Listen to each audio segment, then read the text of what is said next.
Mga Pinoy sa Florida, pinayuhang lumikas dahil sa banta ng Category 5 Hurricane Milton.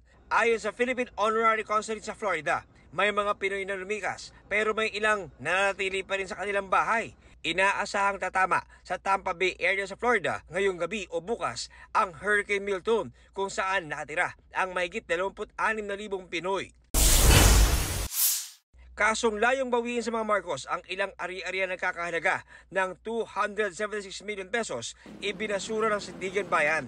Hindi yan dahil sa merito, kundi dahil sa tagal ng pagpapagulong sa kaso na inihain halos 40 years na ang nakalilipas. Sabi ng korte, malinaw na nalabag ang karapatan ng mga akusado sa mabilis na pagresolba ng kaso dahil makikita sa record ng korte ang kawalan ng pag-isikap ng mga naghain ng kaso.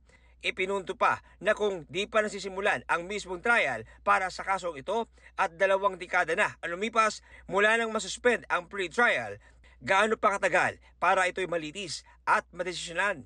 Natanggap na raw ng PCGG ang Sandigan Bayan Resolution at kokonsultahin nila ang Office of the Solicitor General para sa posibleng legal action o remedy. Sinusubukan pa namin kunan ng pahayag ang OSG. John Consulta, nagbabalita para sa GMA Integrated News.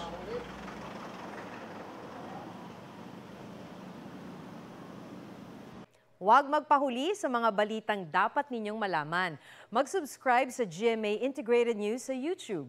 Sa mga kapuso abroad, subaybayan nyo kami sa GMA Pinoy TV at sa www.gmanews.tv.